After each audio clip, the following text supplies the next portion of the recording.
I see us as all connected.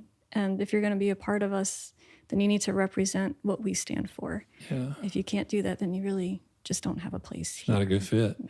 Man. And one person can undo everything that we've worked for. So Preach. Very, very careful. Oh, my goodness. You're dropping some nugget bombs right now.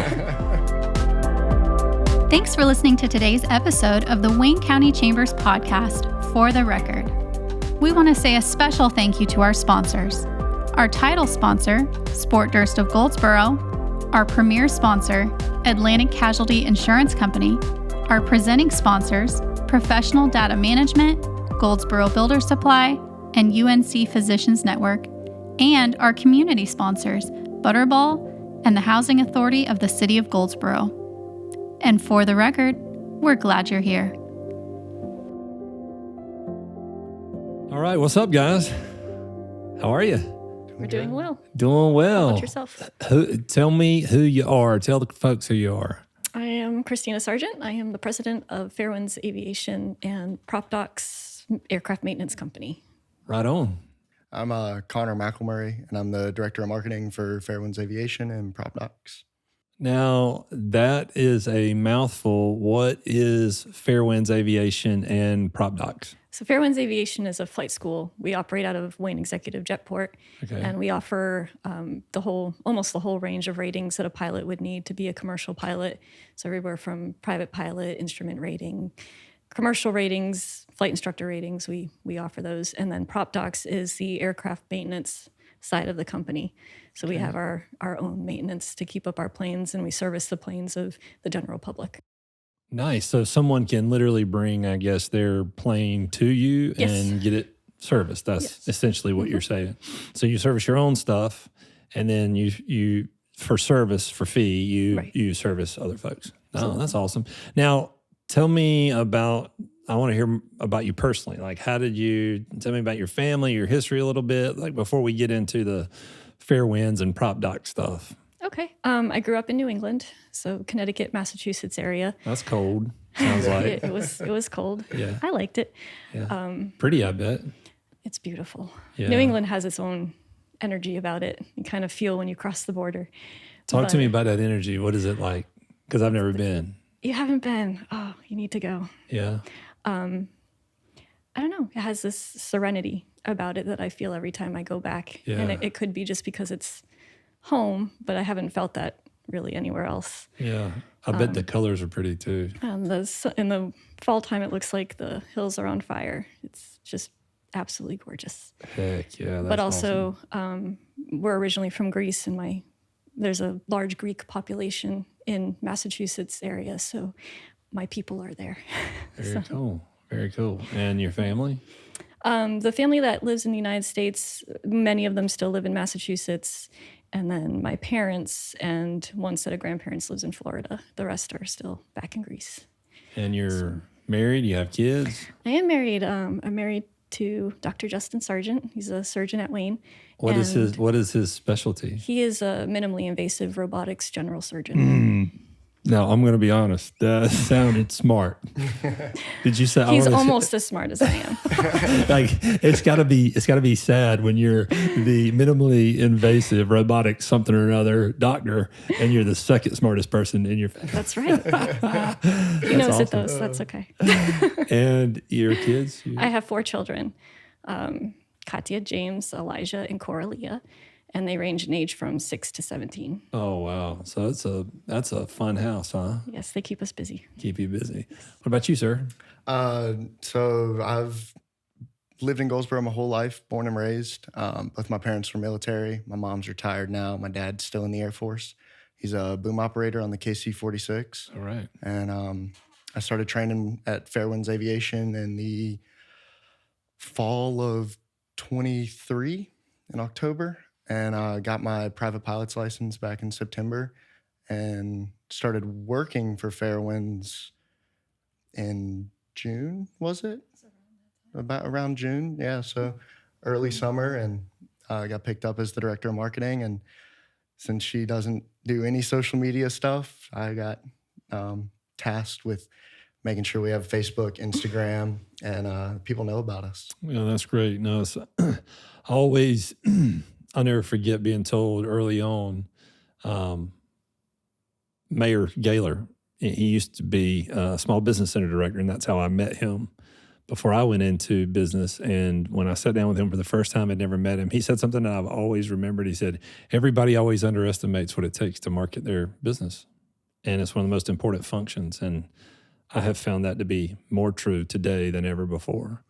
So I think it's a huge role. So how did you get to Goldsboro? How did you end up in Wayne County? Well, I grew up in New England and my husband grew up in Florida.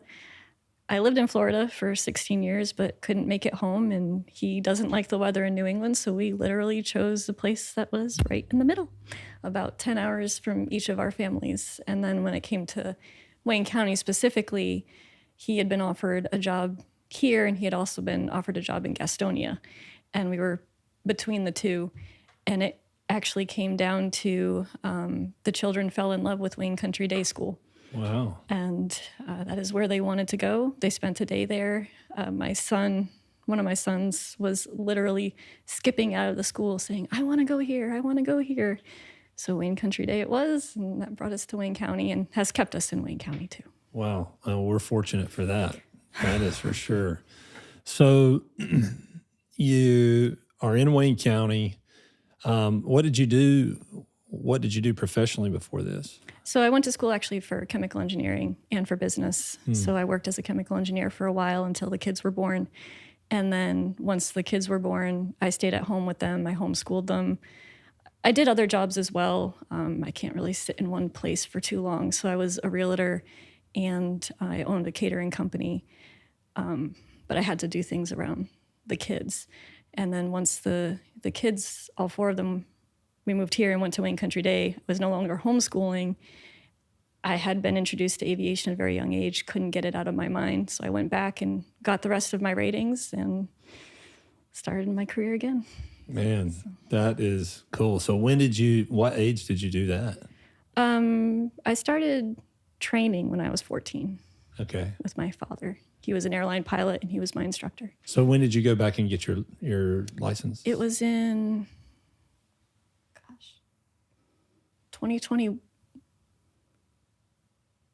2022, and then I graduated in 2023. Nice. And went ahead and started the business. Yes. Man. About a month after, actually. Yeah. You didn't wait. No. Oh, I love that. I love that. So let's talk about that. Let's dive into Fairwinds Aviation, all things, because to me, this is such an interesting concept, interesting business, especially for our area.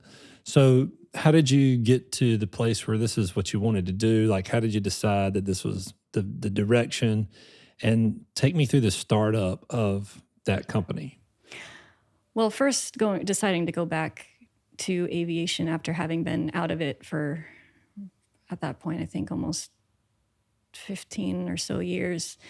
That took quite a bit of convincing with my husband to invest the time and the money into getting those ratings. And then... Because it's not cheap. No.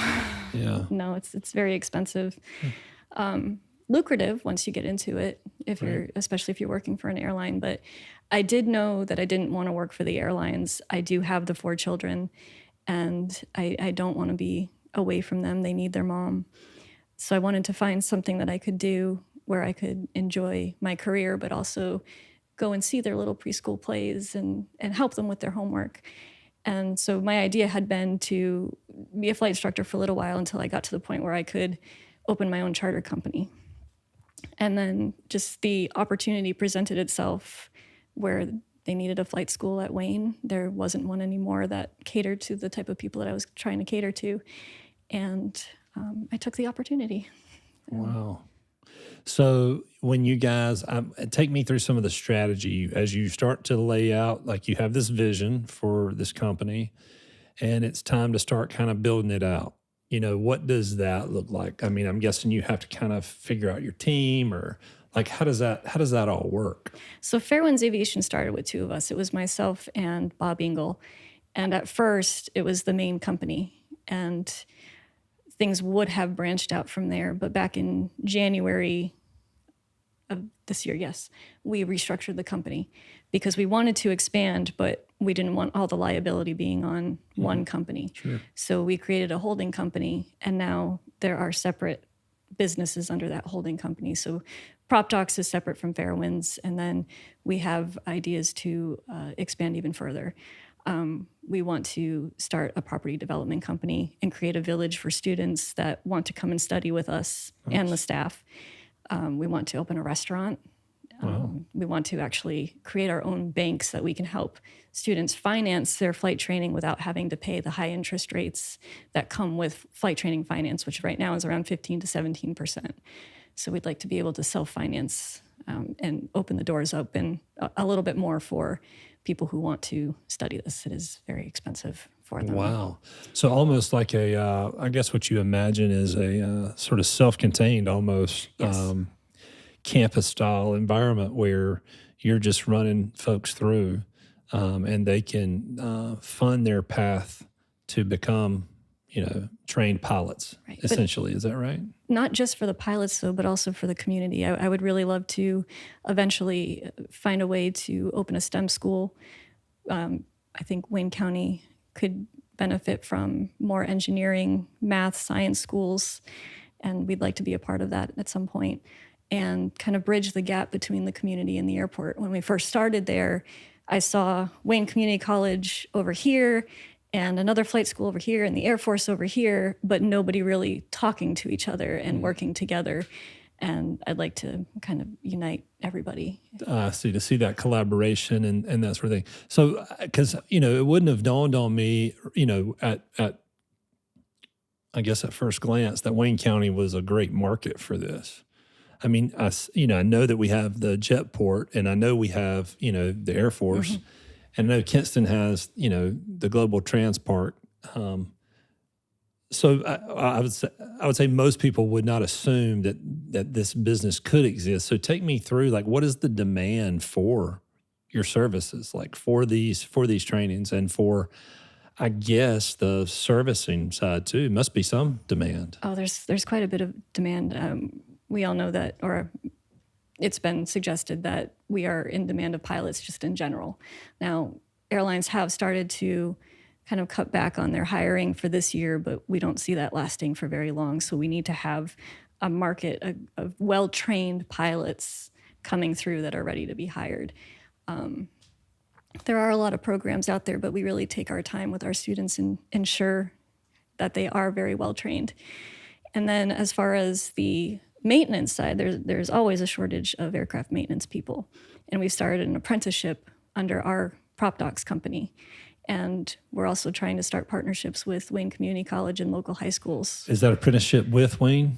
The apprenticeship is not with Wayne yet, but we have started talking about it. And we do have a partnership for the flight training with Wayne Community College, and we also have one with Wayne Country Day School, so the high schoolers can come in and study as well. And UMO, is there any partnership?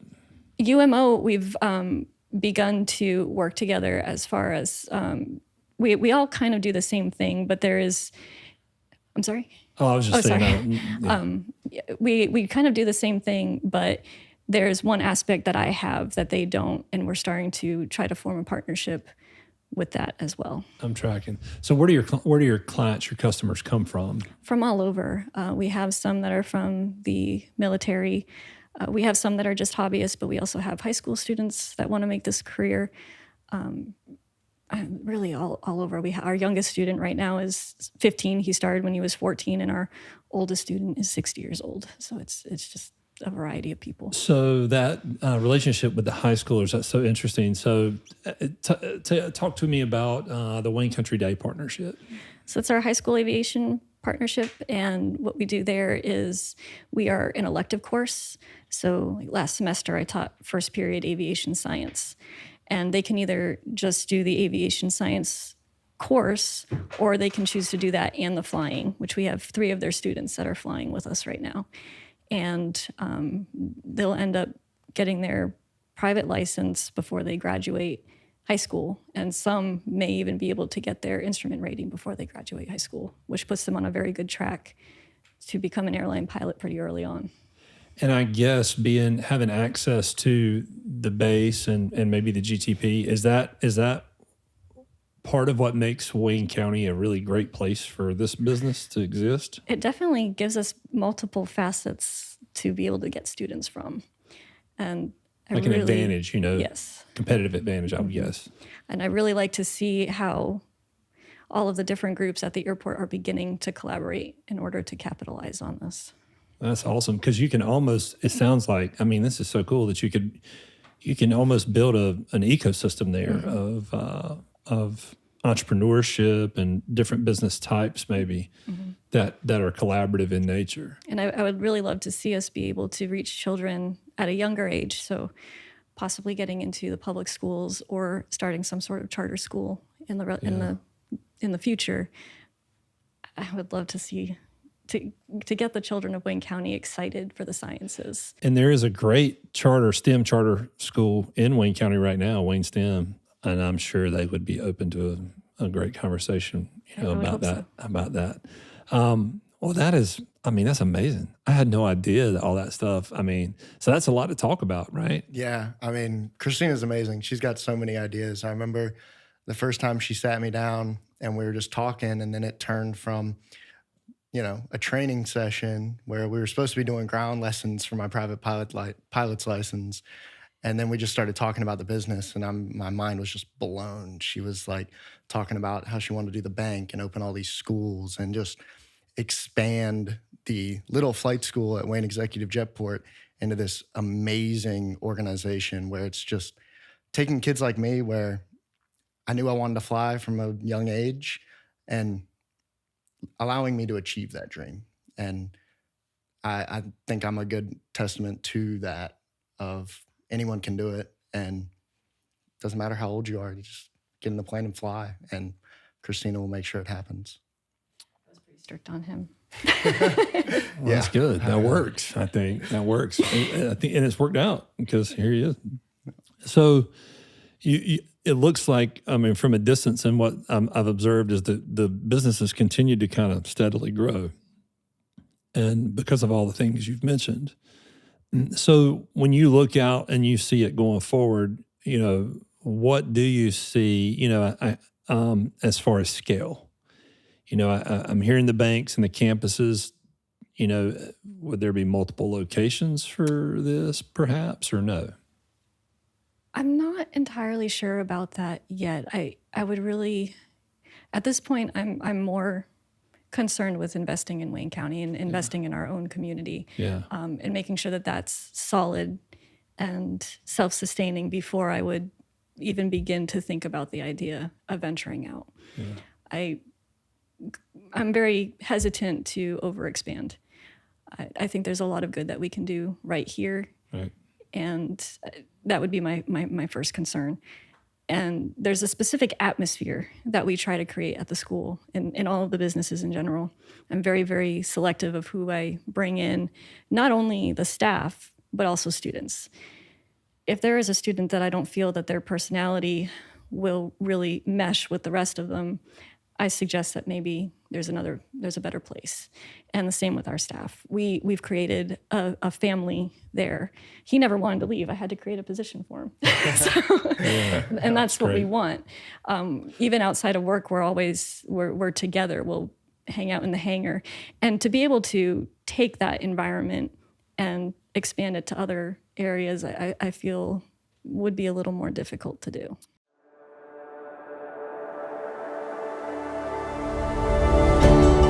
Sport Durst Volkswagen Mazda of Goldsboro is proud to support Wayne County Chamber of Commerce. Family owned and operated, Sport Durst knows the importance of keeping local money local and supporting the community. We put our customers first with the area's best pricing, best trade-in value, and best selection of new and pre-owned vehicles. Come experience the Sport Durst difference, where customers and community come first. So I love that. So culture, right? So if you don't mind, what do you look for? Like, what are you looking for? Is it kind of a, it when you see it kind of thing? It's a know it when you see it. I interview many, many people, and I put them through pretty much a flight instructor check ride, where the ground portion of the interview is 5 to 7 hours long. And then there's several flights after. It's a multi-day process before I'll decide whether or not I want them. But I start with a pre-interview. If they have a lack of ground knowledge, I can teach that. If they need help with their flying skills, I can teach that. I can't teach the personality. I can't teach compassion and character and the love of teaching, but also the love for the student. It's more than just a flight school. We have people who come to us that need help with life that we try to help as much as we possibly can. And we get to see when, especially the younger students come to us, where they're starting from, maybe never having had to go through anything too terribly difficult, and then having to go through this and having to push them through it, but also having that balance of strictness and nurturing. And then we see them come out a completely different person on the other side. I need staff that can do that. Mm-hmm. And that's something I can pretty much tell in the first 15 minutes you come to my office, and the way you speak and the way I look into your eyes, I can tell if you're going to fit here or you're not. Yeah, no, I think that's great. And I guess that has impacted you, right? I mean, what is it about the culture, I guess, that attracted you? Well, so when I first got there, I was just 18-year-old kid that wanted to fly. And, I hadn't had a whole lot of life experience. So I was pretty pampered as a kid. I had a wonderful family. So I didn't have, like she said, that tough, stuff to build me and, the iron sharpens iron kind of deal. And I got there and I knew it wasn't going to be easy. I'd done my research, but in my head, I was like, okay, well, I'll just get through it. And once I stepped into the school, started my training, and all of the instructors are there, Christina, Bob, E.G., all of them, and a bunch of names that I haven't mentioned, just slowly turning me into I think, better person and a wonderful pilot is what they say. I still think I need a lot of work, but that culture of the flight school is what makes it so good. It's something that I don't think you can find everywhere. And as we've grown, we've kept that, which is rare. In my short life experience, I can't imagine that it's easy to maintain so much consistency in culture, where Fairwinds has done that over a year, which is wonderful. Oh, I think that's a great point. I mean, I think culture is very elusive, and it's hard to build. And alignment is hard to build, it's certainly hard to craft. You almost have to hire it, right? And like you say, I heard somebody say one time, I guess you would share this philosophy, but character over skill. Skills can always be learned. Character, you kind of have it or you don't. And doesn't make people bad people necessarily, but character is also about that alignment. So I want to hear more about that, because like how you say when you assess it, because I think that a lot of businesses and a lot of organizations, a lot of schools, a lot of teams, like that ingredient. Just tell me more. I mean, like when you're assessing it and then when you're trying to grow it, how does that all work itself out and tease out? It starts when I'm interviewing staff, it starts with a pre-interview. When I'm thinking about bringing on a prospective student, I also do a meeting with them. And for the students, I go over how the program works, what we expect of them, what they can expect of us. And I can kind of tell whether or not they're going to be ready to accept our type of program. For instance, we require all the ground lessons to be done at the school, and we have a series of checks and balances. Not everybody wants that. Some people they want to just go and fly and aren't receptive to the amount of work that we're pretty much forcing people to accomplish in order to get our endorsement to take the test to fly. And I can tell when you sit down, I can tell your interest level and how you're looking at me and how you're sitting, whether or not you're going to be a good fit. When it comes to interviewing for a staff position,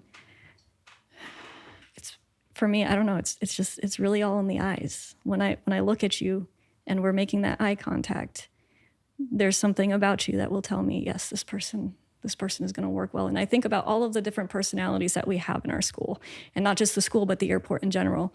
We work very closely with the airport manager and the lineman, Mark Loveday and Mr. Gene Dawson, are wonderful, wonderful people, and Ethan and Sam. And we are all one unit there, even though we all have different jobs and different roles. I want to make sure that somebody who is part of my school is going to treat them with the same level of respect that they deserve and that they've shown us. And it really comes down to the eyes. I can just good. See that. Yeah, and what I hear you saying is that in so many respects, they're an extension of you. Yes, absolutely. Like if you were zero, or, if you were the starting point, the tip of the spear, or you, Mr. Bob, right? Everything after that is you. In essence, it's like your DNA is out there. It's an extension.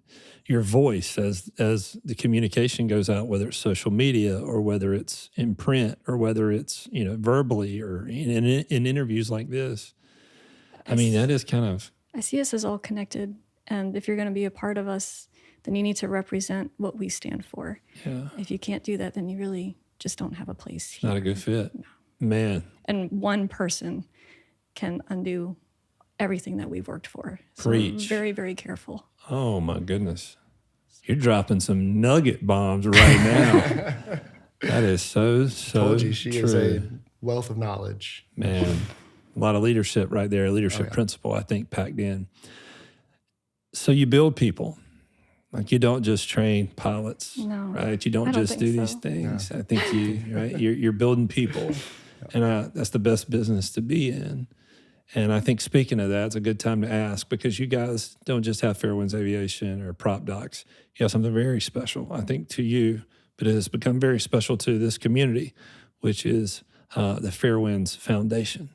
Could you take me through what that is and maybe what it is first, and then we'll talk about what you've done next? That's the part I can smile about all day long. Fairwinds Foundation is the nonprofit side of the business, and ultimately I'm hoping that the business simply funds the foundation. That's where we get to really reach our community. We do a lot of different things with that. We give scholarships to young pilots. Actually, Connor received one of them recently. Like we've been saying, flying is very expensive, and there's a lot of talent out there, and I don't want the price to keep children who are interested from pursuing this type of career. It's a career that could take them so many different places. I want everyone to have the opportunity to do that. It literally could take them many different literally. places. There's so many avenues to aviation. It doesn't just end with being a flight instructor or being an airline pilot. The opportunities are endless. And to see somebody from Wayne County, a little third grader who's interested in aviation, then be able in high school to give them the scholarship that they would need to pursue that make me so happy. The ultimate goal. But apart from the scholarships, we also do natural disaster relief. We do angel flights, which is flying cancer patients to their treatments throughout the country. And then we also work with human trafficking victims and bringing them to safe places when necessary. Yeah, and you've been working with Cry Freedom Missions locally, and you've had some real critical partnerships, I think, already established and built. And those flights have occurred. They have. Those are not wishes and dreams. Those are things that have absolutely occurred. Scholarships are not hopes and wishes. They've been delivered, right? I mean, that's pretty amazing. We were able to give two just in September. So that is. They weren't full, but there was something. It helped a lot. I mean, that's pretty amazing, right? Yeah. I mean, it was awesome. Like it was funny. I was there at the event where the scholarships were being handed out, and I was just supposed to be taking pictures, and they had stepped up, and I knew about one scholarship that was going out, and Christina stood up to give the announcement about the scholarships, and she said, "We have 2 scholarships to hand out." And I'm sitting there with my camera about to take pictures, like, "Oh, I don't know who the other person is. Like, who am I supposed to take pictures of whenever they're standing up?" And then I'm starting to stress out a little bit. She calls up Chris Garver, who was our other student that got a scholarship. gives his out. He goes to sit back down. And then she's like, and then the next one starts reading it off. And I'm still standing there with my camera like, oh my goodness, she's going to kill me because I don't know where I'm supposed to be, who I'm supposed to be taking pictures of. She's going to be so upset that I didn't get pictures of this. And then she says my name, and I was like frozen. I was like, what, who am I? Do I turn the camera and just take pictures of myself as I'm walking over there? That'd be kind of cool. And I was just like starstruck. I was like, oh my goodness, like, why me is kind of the feeling that I got, you know? That's like, cool. You got the one that was named after my grandfather, actually. Oh, wow. My two grandfathers. That's amazing. And that'll change your life forever. Yeah. I mean, no matter what happens now, I mean, your life will be forever different as a result of that. Yeah. I mean, that's amazing. That's what it's all about. Business is a force for good, right? I mean, we say that a lot, and I think this is a great example of that.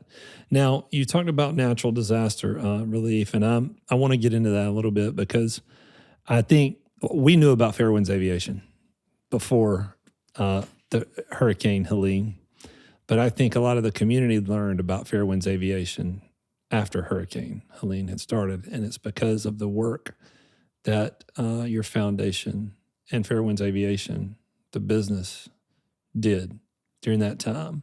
So take me through Hurricane Helene. It hits North Carolina. I mean, it hit a lot of places, but it had dramatic impact in Western North Carolina. It continues to have dramatic impact in Western North Carolina. And I think it moved a lot of people, but it moved you guys in a powerful way. Can you just take us through what happened there? Yeah, I think we're all still processing Hurricane Helene. We could never experience it the way that the people actually in it did, but we experienced it a different way. That week was very interesting for us because the Friday before, we had just had our first major fundraiser for the foundation. And I remember during the summer when we were planning it, my staff was somewhat less than pleased that I was doing it so quickly and asked me to change the date, and I kept saying no. And I don't really remember, I didn't really have a good reason why, except that I just felt that it needed to happen. And it did. And a week later, we had announced at the foundation that these were the things that we wanted to do. We wanted to help with natural disaster relief. And it was literally the week after that Hurricane Helene hit. And had I not had that fundraiser, I don't feel that we would have been in the position that we were to be able to help the way that we did. Maybe on a smaller scale, but definitely not what we were able to accomplish. That was also the weekend that I was bringing home our very first twin engine plane. And we all saw Hurricane Helene hit. I don't think any of us realized quite the level of devastation for a couple of days later. And then we started to realize it, and we were starting to think, okay, what can we do? Their position in the mountains made it optimal for airplanes to get in when nobody else could, because some of the airports were still able to be flown into, but all the roads were closed. And then while we were starting to think about it, I was actually in Kentucky to pick up my plane that I had never flown before. And I got a call from DJ Coles from 4-Day Movement, because we're also partners. And he was telling me all of the hardest hit areas that he knew of. So then it became okay, these are the areas that are hit the hardest. These are the areas we need to get to. How can we get to them? It wasn't really a question of if we were going to do it. It was, how are we going to do this? How can we get in there? And we all collaborated. I can't believe I was in Kentucky, but I was there. And we were going back and forth through phone and text and trying to find all of the different airports that were actually open that could get us as close to possible to these places. And we found a list. And then social media started to take over as well. Carolina Aviators Network, Operation Airdrop suddenly allowed us to see who was open and what was needed. And then it just became overdrive at that point, and trying to get out the information to the community of, we need to help. We need your help to help. And the overflow of support that we received from the community is nothing I ever expected. We've never done anything like this. We didn't know what to expect, but everybody wanted to help. We were merely the catalyst that jump-started the reaction. And without the support of Wayne County, the people, and the county itself, we wouldn't have been able to do very much at all. So it really took all of us working together. And I have to say I was very proud to be a part of Wayne County these past couple of months. Yeah. And we brought that multi-engine plane home, and the gentleman who was training me on it came with us. And we loaded it back up and we went right back out.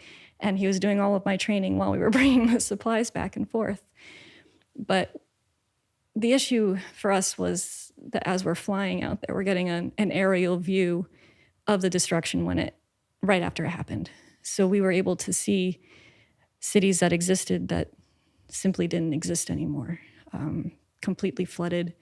We could only see the debris on the top of the water, and we could see all the mudslides from the top. And we shut down our business for about 2.5 weeks. And we went into Tennessee as well. We helped the people of Tennessee, and we went into the Cherokee Nation. I think we went to 10 or so different airports. Maybe even more than that. I don't even remember anymore. But one would close, and we would find another one to go to. Mm-hmm. And how many pilots did you have? I don't even know. I know that of the things that have been weighed, we transported 400,000 pounds of supplies. And that's just what we know was weighed. We did 72 airplane missions. I flew 55 hours myself in the twin engine, and we were able to carry a lot more in that. He was one of the students that was lucky enough to be able to fly with us. Mostly it was the instructors, but 2 students were able to fly as well, and Connor was one. But I remember being in Tennessee, and I got a call that they needed body bags, and I think that was truly the moment that impacted me the most. And I haven't processed that yet. I had my 4 kids with me, and I was paralyzed when I was asked for that. And I think it was because I can bring paper towels and diapers and food, chainsaws. I can put all that in my plane. Putting body bags in my plane meant that they had run out, which meant that the death toll was that high, that they needed us to bring those. And I looked at my kids, and all I could think of was, what if we had decided to move to Western North Carolina instead of Eastern? Would my children have ended up in those bags? And then I just started to think of all of the kids and all of the families out there. And yeah, it's powerful. Well, and you guys, you said that you were a catalyst, and I couldn't agree more. I mean, I think that it jump-started the community in a way that, I'll be honest, I don't know that I've seen happen much, from where I sit. And we were proud to know you. I mean, we were proud that, from the beginning, just hearing your vision for the foundation and hearing your vision for the company, from the very get, it lined up exactly. And, those things are,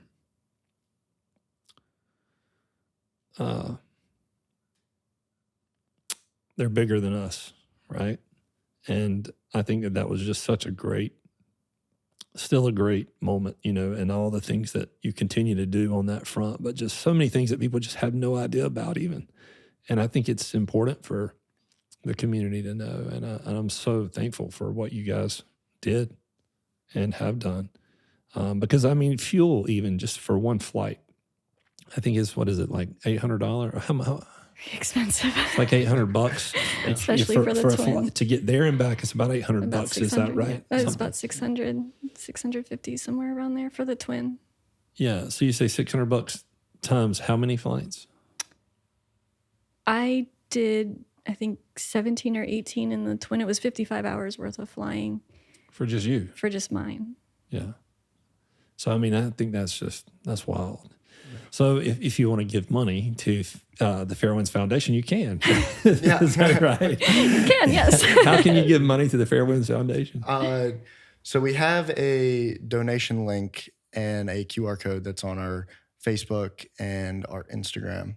So I need to go and put that link into our bio so that people can get to it easier. Yeah. But I can have that up, and then, well, you go in there, and then you can choose whatever amount that you'd like to donate, and anything is greatly appreciated. Like you said, going towards fuel or... And we can throw that link up at, when we share the podcast, this episode, we'll throw the link up, and then you guys can share it, through your stuff. And I think we can get the word out, and that'll be, I think, important, and that's good. So that's a lot. There's so many things. I could keep talking about this because I think this is the best stuff ever. But going forward, when you think about the future of the foundation and and the future of the company, what's next? What do you see on the horizon? I would like to get the flight school a little bit more solidified, bringing in new students. We're working on marketing now. But if I had to be really honest, the foundation is the part that I care about the most. If I had an unlimited supply of money, I would kind of forego the flight school and focus on the foundation and doing all of the mission trips, because those are the things that actually impact not only our community here, but it kind of takes Wayne County and brings it to other parts of the I guess United States for now. Who knows later? But I guess a cool way to think about it is that every student, every customer that you have, is fuel for... It absolutely is. A percentage of any profits that we make from the flight school and the maintenance company go directly to the foundation. Mm-hmm. And we're a pretty good flight school too. Yeah. But I'd like to see the bank happen pretty quickly so that we can fund more people. And I'd like to see the restaurant, because then we're able to, again, bridge that gap between the community and the airport and let the community know that the airport is there and it's there for them. And it is a great place to be. We're all there all the time. Come and hang out with us. But also other pilots like to go and fly to different areas over the weekends and find a place to eat and hang out. So I think being able to bring that restaurant to the Jetport would be extremely beneficial for Wayne Executive Jetport in general. So you would have the restaurant at the Jetport. Yeah, I love food. So I love that strategy. What kind of restaurant? Do you have anything in mind? We've had a lot of discussion about that and what we would decide. I think maybe we shouldn't share all those details. I'm not sure. It'll be a surprise. No, yeah. Yeah, that's secret. Probably not barbecue. There's a lot of barbecue places. We might do something a little different. Yeah. No offense to barbecue. No offense to barbecue. Well, that's outstanding. Well, thank you for what you do, and thank you for the heart with which you do it, and for raising up, a young generation of people with that culture. Not just the skills that would change their life, but the culture that would, make them great people. And thank you for you and your family and all your pilots and everything you guys did during the hurricane relief, and what you continue to do, because you're doing a toy drive. Is that right? Yeah. Yes. For Christmas and. This coming Saturday. This coming Saturday. Well, the podcast will probably be past the date, but what's the date? November 23rd. November 23rd. So it will have probably passed by the time the world hears this. But you're doing the toy drive, and who's that toy drive for? It is to benefit the children and families of Western North Carolina. Outstanding. So we want to bring some joy and hope and help to rebuild. And we want to see some smiling little faces over the holidays and let them know that we haven't forgotten them. Outstanding. We're still here. Well, that is awesome. Well, thank you so much for being here, and thank you for your time, and thank you for all you do. Thank you for having us. Yeah.